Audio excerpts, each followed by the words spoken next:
Bismillahirrahmanirrahim. Assalamualaikum warahmatullahi wabarakatuh.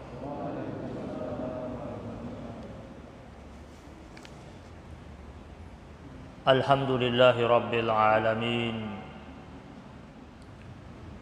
Alhamdulillahi wa kafa. Wassalatu wassalamu ala nabiyyinal mustafa wa ala alihi wa ashabihi ahli sidqi wal wafa.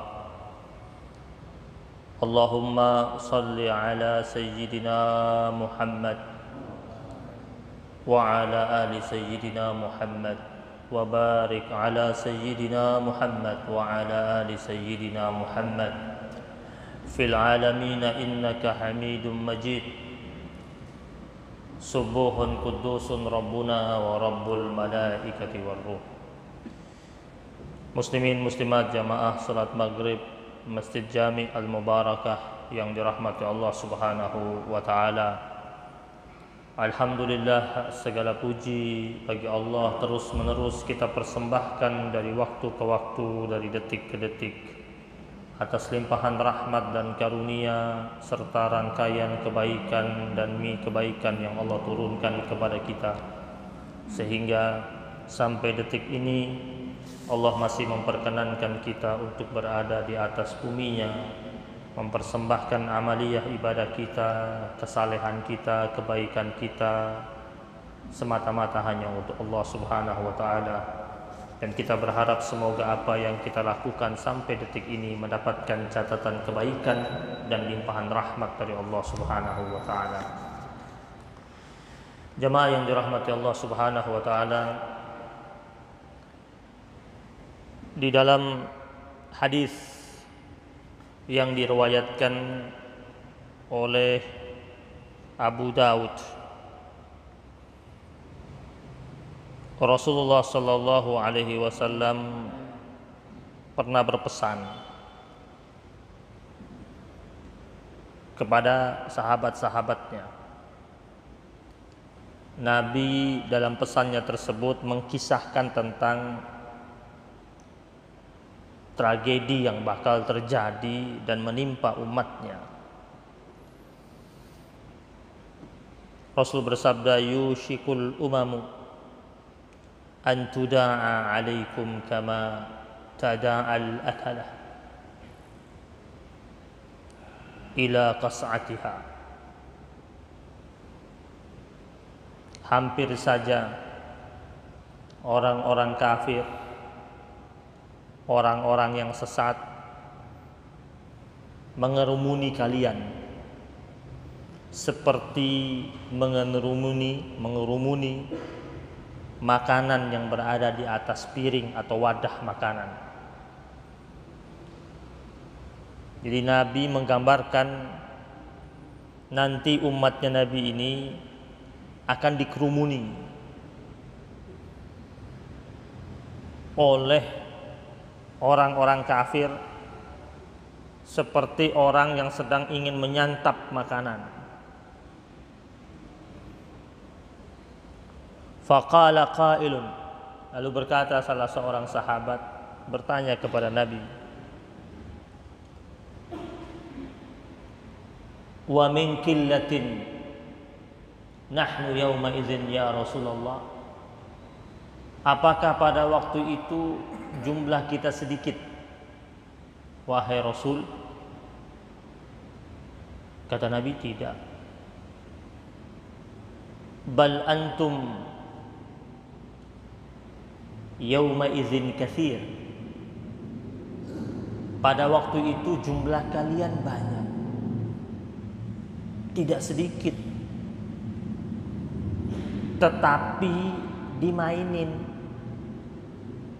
diombang-ambing, diatur.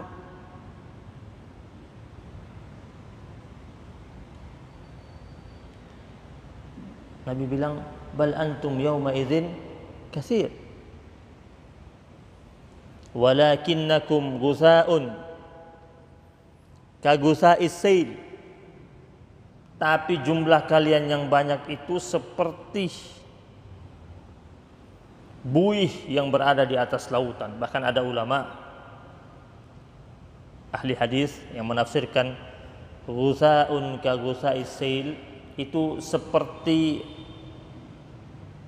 tumpukan sampah yang hanyut dibawa oleh air hujan. Coba kalau lihat sampah yang lagi hanyut itu. Sampah itu bisa kendalikan dirinya nggak? Nggak bisa. Ikut kata apa? Ikut air. Alah, nanti mentok, tak diem. Datang air kencang lagi ke kiri, ke kanan.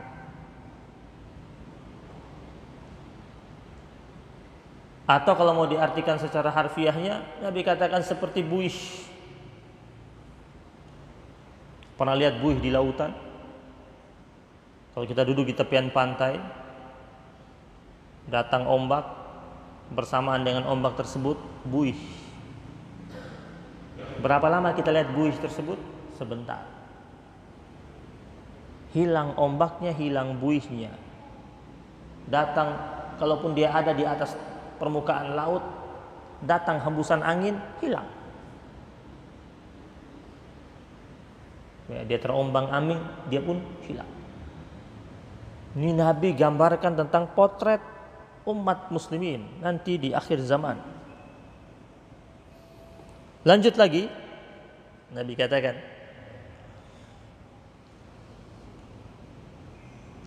kebanyakan dari kalian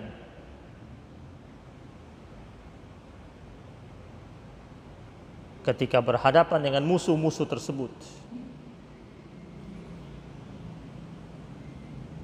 Allah Subhanahu wa taala wala yanza'annallaha min suduri aduwikum almahabata minkum.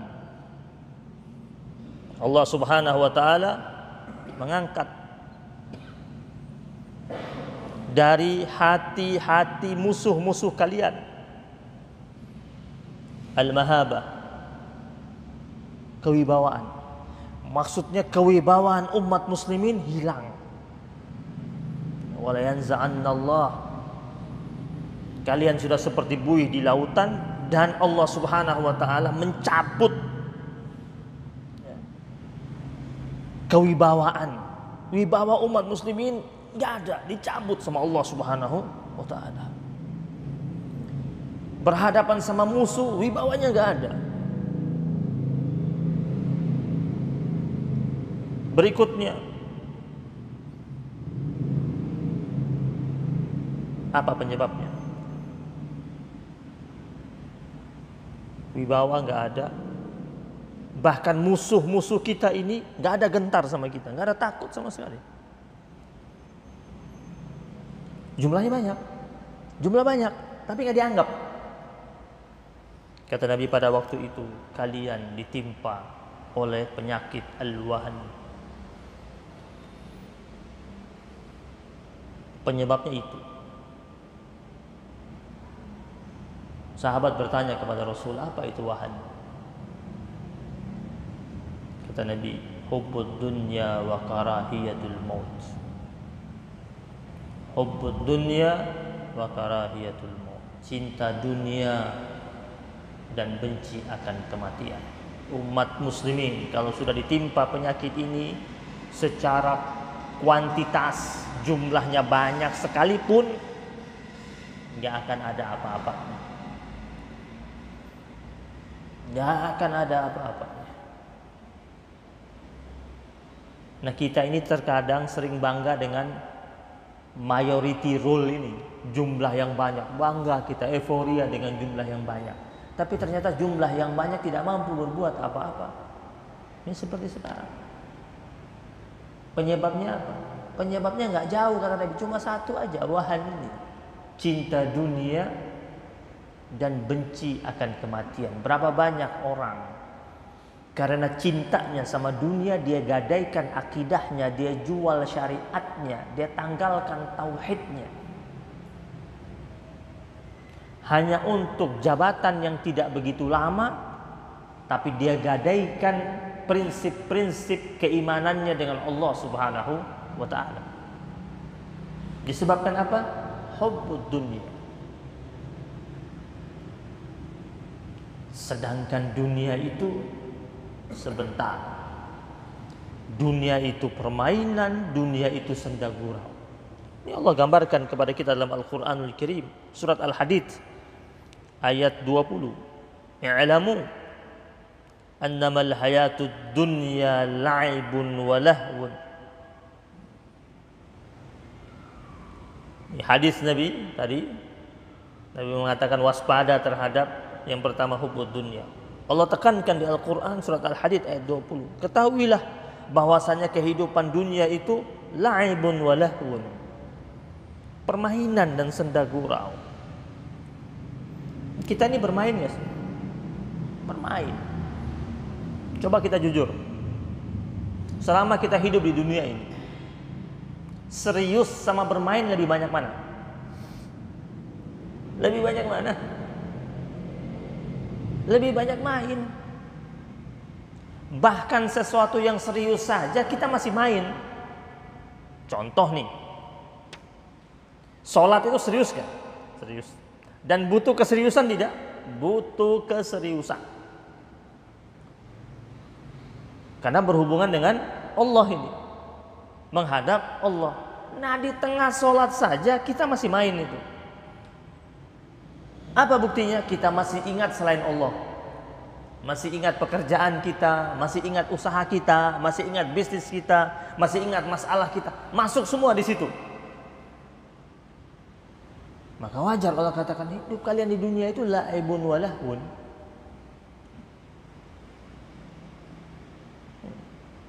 Makanya kenapa turun surat Al-Hadid ayat yang ke-16 itu. Sebelumnya ayat 20 ini, ayat yang ke-16 ini Allah berbicara tentang menghadirkan hati. Alam ya'lil ladzina amanu an takhsha'a qulubuhum li dzikrillah. Belum sadarkah orang-orang yang beriman untuk tunduk hatinya dan mengingat Allah Subhanahu wa taala. Sahabat Nabi Abdullah bin Mas'ud radhiyallahu taala anhuma mengatakan ayat ini Al-Hadid ayat 16 ini turun kita baru masuk Islam 4 tahun. Baru 4 tahun masuk Islam turun ayat ini.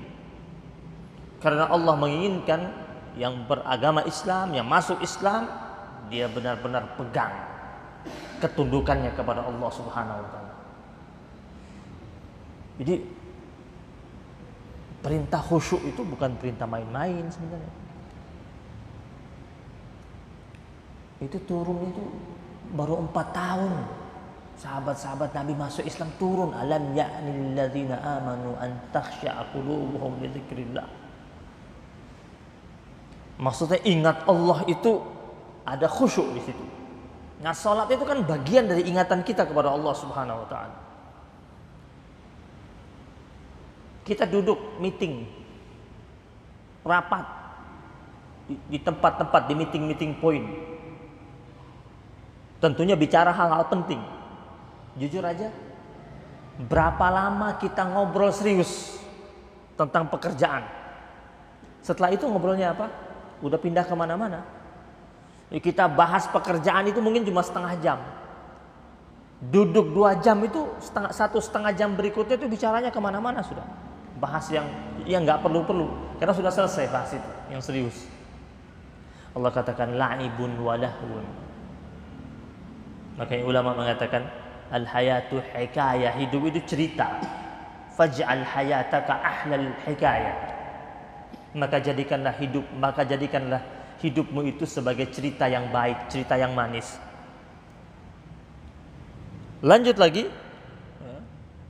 La'ibun wa lahwun wa zinatun.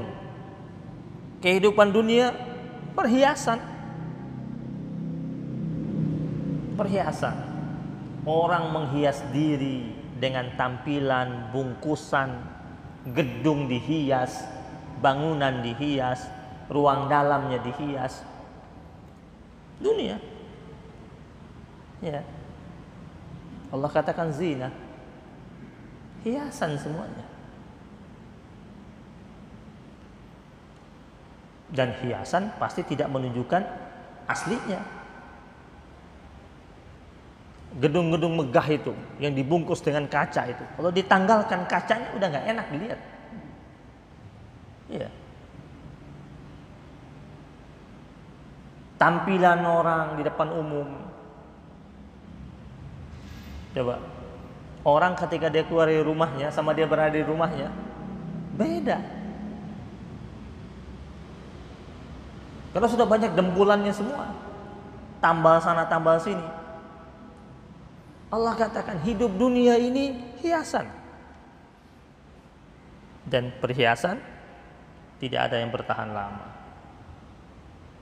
Ada masa dia sudah tidak enak lagi dilihat, diganti dengan model-model yang baru. Wa tafakhurum bainakum.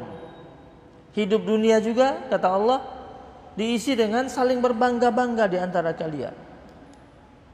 Berbangga dengan jumlah personil organisasinya, berbangga dengan programnya,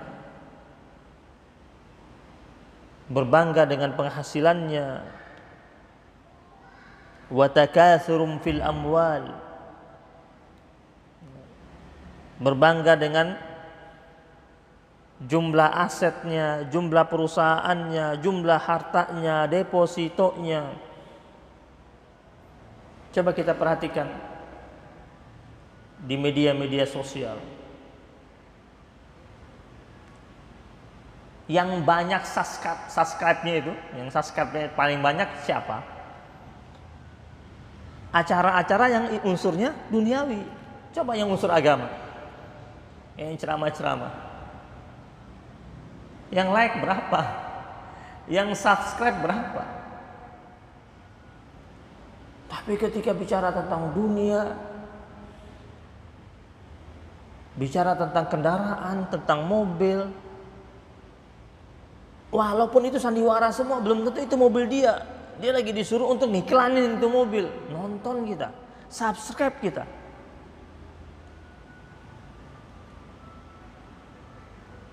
Orang yang pesan di dalam medsosnya itu isinya tentang kebaikan, ketaatan, ketundukan, gak banyak yang nonton. Tapi orang yang bicara tentang aib orang, mengangkat tentang kejahatan orang, bicaranya penuh dengan ria, tutur katanya penuh dengan cacian, umpatan, itu followersnya banyak. Iya. Dan itu fakta. Banyak followersnya, yang like banyak. Padahal itu selama setengah jam itu pembicaraannya semua minim dari nilai-nilai akhlak. Yang acaranya ada nuansa pendidikan, mengangkat nilai moralitas, wah dia ada. Ini Allah sebut di sini. Ya. Wa takatsurum fil amwal. Ini sampai ada acara ngintip rekening, diikutin, nunjukin saldonya. Allah bilang di Al-Quran, dunia semua. Terus kalau kita nonton, kita suka, kita like, kita subscribe, emang kita dapat ditransfer sama dia? Enggak juga.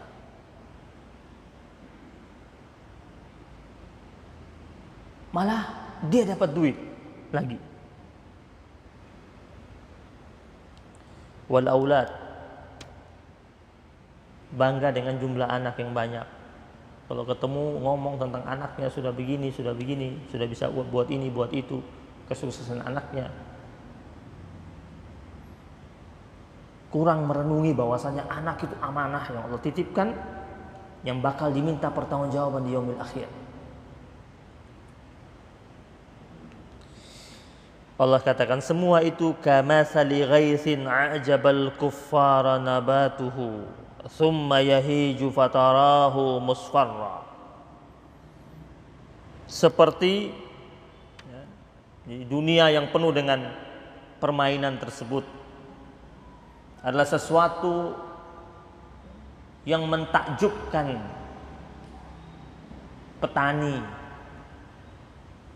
yang ketika hujan datang turun menyirami bumi, ya, kemudian menumbuhkan tumbuh-tumbuhan,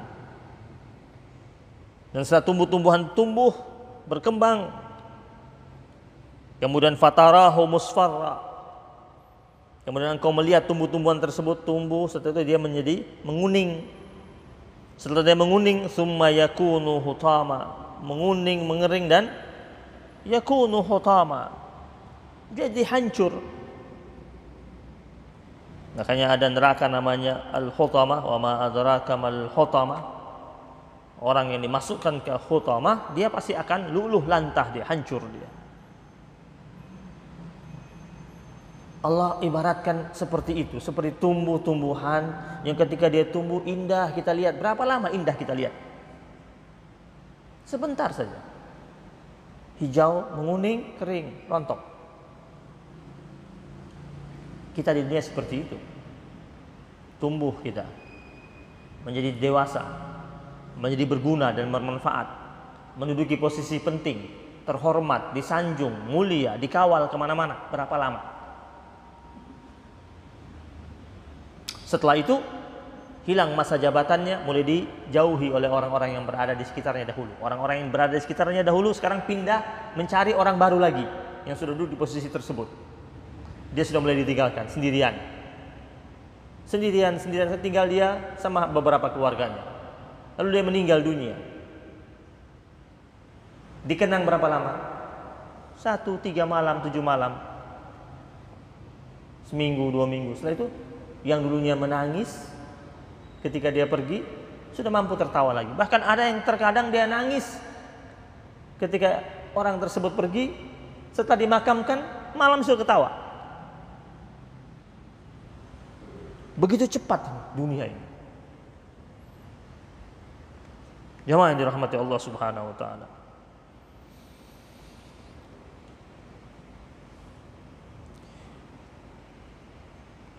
Wa fil akhirati azabun syadidun wa maghfiratun minallahi wa ridwan.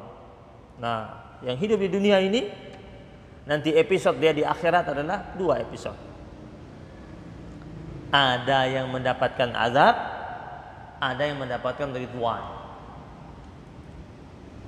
Yang baik-baik di dunia penuh dengan ketaatan, dia akan mendapatkan ridwan dari Allah Subhanahu wa taala, ridhonya Allah Subhanahu wa taala. Adapun yang durhaka, yang maksiat,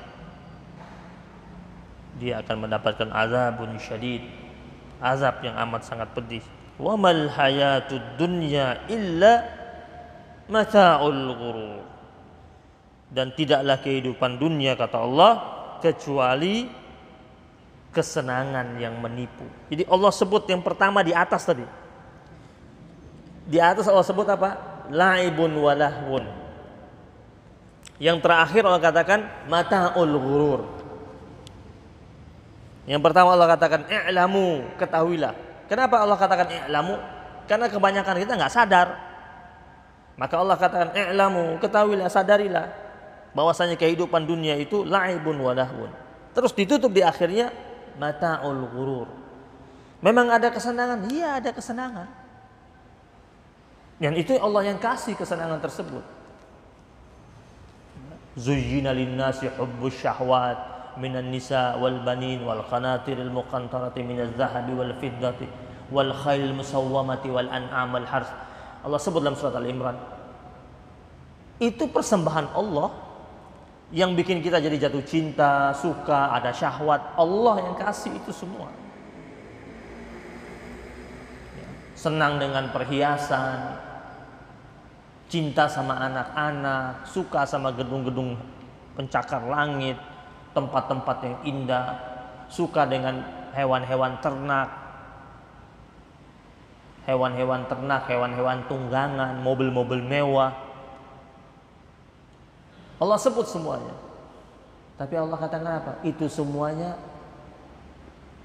mata'ul hayatid dunya. Itu kenikmatan hidup dunia, kata Allah.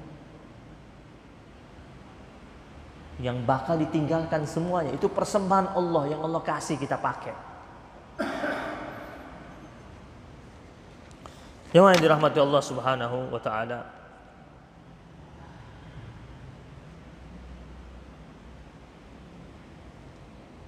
Kita kalau lihat sahabat-sahabat Nabi, itu tidak pernah mereka taruh dunia di hati mereka. Sahabat Nabi Utsman bin Affan radhiyallahu taala anhu, kalau dia kasih infak, sekali infak dia 1.000 dinar, 1.000 onta,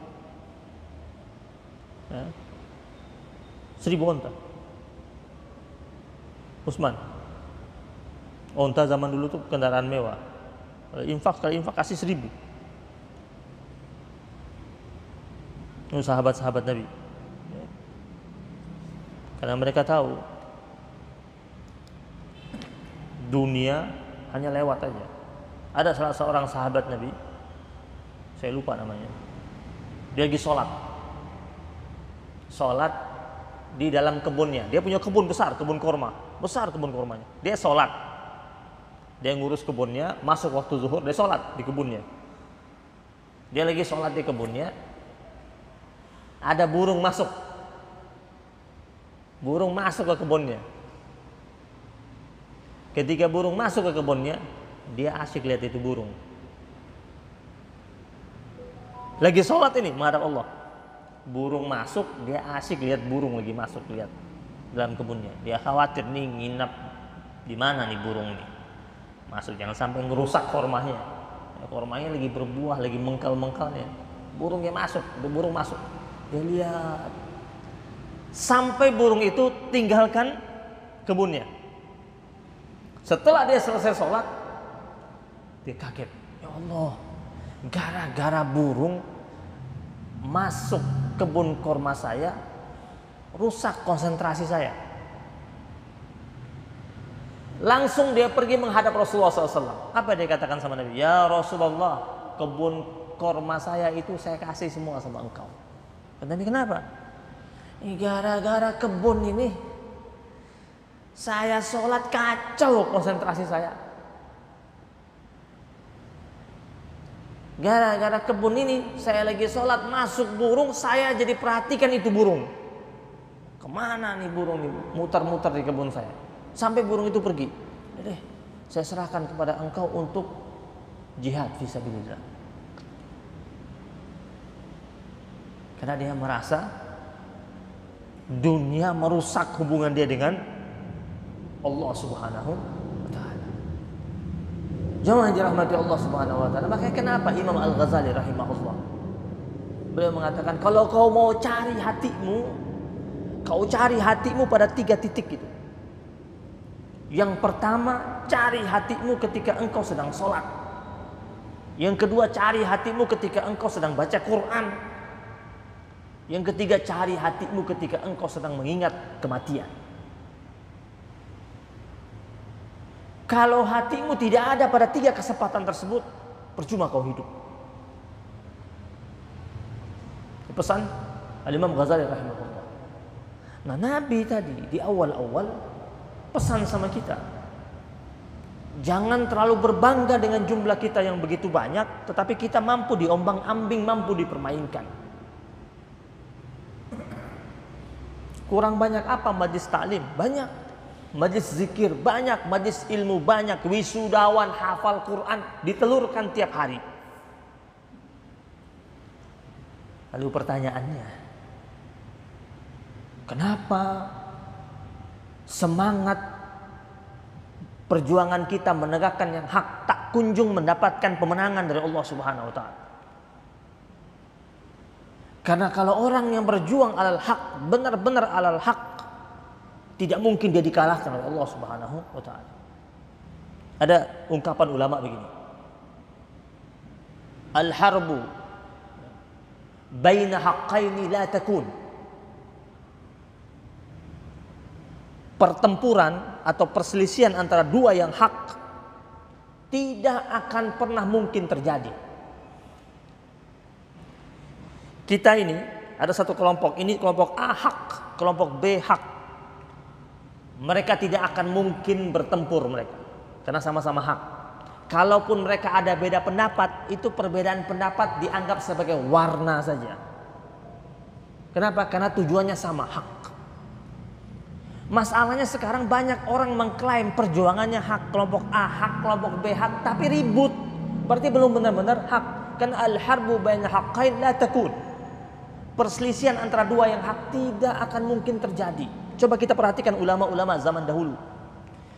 Imam Abu Hanifah, Imam Malik, Imam Syafi'i, Imam Ahmad ibn Hanbal, itu pandangan mereka berbeda-beda. Iya kan? Hujah mereka berbeda-beda, dalil mereka berbeda-beda. Makanya ada pendapatnya Imam Malik beda sama pendapatnya Imam Ahmad ibn Hanbal. Pendapatnya Imam Syafi'i berbeda juga dengan pendapatnya Imam Malik. Padahal mereka berilmu, memiliki pengetahuan. Tapi perbedaan pendapat yang mereka miliki ini, apakah pernah kita baca di antara kitab-kitab mereka? Mereka saling mentahzir, saling menghakimi, saling menghina, saling mencemoohkan? Gak ada. Kenapa? Karena ulama-ulama besar ini, ulama-ulama hebat ini, masing-masing dari mereka alal haq. Karena mereka sama-sama di atas sesuatu yang hak. Gak ada cekcok mereka. Beda pendapat ada dan banyak sekali, tapi tidak pernah kita temukan antara ulama-ulama tersebut menghakimi ulama A menghakimi ulama yang B, enggak ada. Tapi yang datang berikutnya, apa yang terjadi? Saling menistakan tidak? Al-harbu baina haqqain la takun. Yang kedua, wal harbu bainal haq wal batil la tatul. Perselisihan antara yang hak dengan yang batil tidak akan pernah berlangsung lama. La tatul, tidak akan mungkin panjang. Kenapa? Li'annallaha ma'al haq. Karena Allah Subhanahu wa taala senantiasa bersama yang hak. Ini alal haq, ini batil, bertemu, la tatul, tidak mungkin panjang. Kenapa? Yang hak pasti dimenangkan. Nah, kita sering bertanya, ada kelompok hak, ada kelompok batil, tapi yang hak tak kunjung dimenang-menangin. Maka yang hak harus koreksi, introspeksi. Kenapa belum dimenangin? Karena Allah pasti bersama yang hak. Jangan-jangan perjuangan yang hak, caranya belum hak. Iya. Namanya aja perjuangannya hak, tapi cara tempuhnya tidak hak. Jadi Allah belum menangin.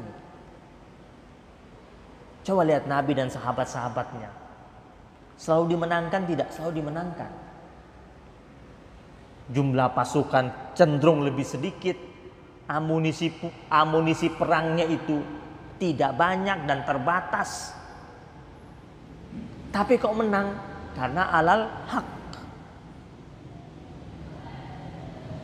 Dakwah Nabi 23 tahun Rasul berdakwah. Tapi mampu mengharumkan nama Islam ke seantero dunia. Kenapa? Alal haq. Li'annallaha ma'al haq. Baru yang ketiga kata ulama, wal harbu bainal batilain. Perang antara dua yang batil. Dua-duanya batil. La tantahi. Tidak akan pernah berakhir. Ini batil, nggak akan selesai. Coba lihat Amerika sama Cina. Pernah akur mereka? Pernah, tapi cuma sebentar rangkulannya. Lebih banyak apa? Lebih banyak perangnya. Pasti. Entah itu mau perang militer atau perang dagang. Jadi apapun kelompok itu, jika mereka tujuannya sama-sama batil, la tantahi, tidak akan pernah selesai. Nah, pilihan ada di hadapan kita, kita mau ambil yang mana ini? Ya. Kita tentu ingin kita berada di jalur yang hak, maka harus perjuangannya hak, mempertahankan dengan cara-cara yang hak, tujuannya hak, tempuhnya juga harus hak. Tapi kan kadang-kadang suka masuk setan di situ. Wah, ini kalau kita nggak ikut muslihat kayak begini, nggak bisa menang kita. Nah, ini kan untuk mencapai tujuan, masuk, nggak dimenangin, tidak dimenangin.